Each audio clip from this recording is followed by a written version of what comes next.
Hi friends, welcome to Sidhu Naughty Video. இன்னைக்கு நம்ம பார்க்க போற ஸ்டோரி விநாயகர் ஸ்டோரிக்குள்ள போலாம்.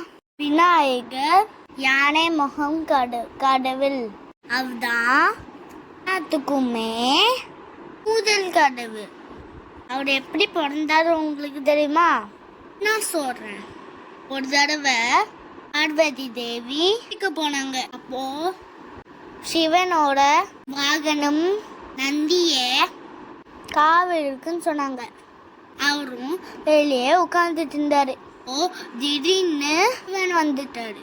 சிவனை போகக்கூடாது சொல்ல நந்திக்கு தைரியம் இல்லை. அதனால சிவனை விட்டுட்டாரு.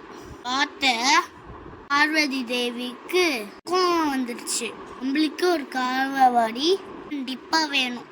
அப்புறம் பார்வதி தேவி குளிக்கும் போது ஒரு மஞ்சளை பிரிச்சு வைக்கிறாங்க. தன்னோட உயிரை கொடுக்குறாங்க. அவர்தான் விநாயகர்.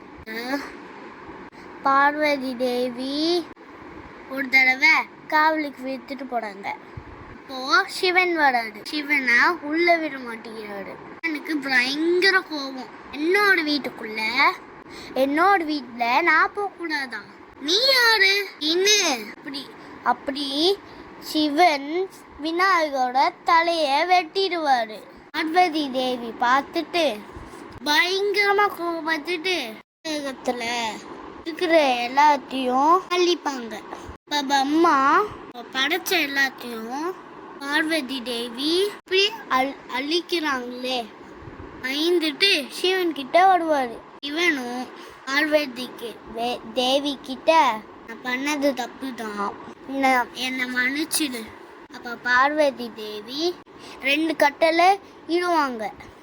ஒன்று, அந்த பையனை மறுபடியும் உயிரோடு கொண்டு வாங்க. 2வது, தான் எல்லாத்துக்கும் முதல் கடவுள் இருக்கணும்னு சொல்லுவாங்க. சிவனும் பிரம்மாவும் ஒத்துப்பாங்க. சிவன் அம்மா கிட்ட நீ போய் எனக்கு முதல்ல நீ என்ன பார்க்குறியோ ஒரு தலைய வெட்டி எடுத்துடுவா அப்படின்னு சொல்லுவாரு. அம்மாவும் போவாரு. கண்ணில் படுறது ஒரு யானையோட தலையில வெட்டி எடுத்துருவாரு. இவன் அந்த தலைய விநாயகருக்கு பொருத்தி கொடுப்பாரு.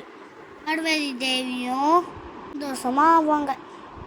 இப்போ சிவன் மூத்த மகனா விநாயகரை ஏற்றுப்பாரு.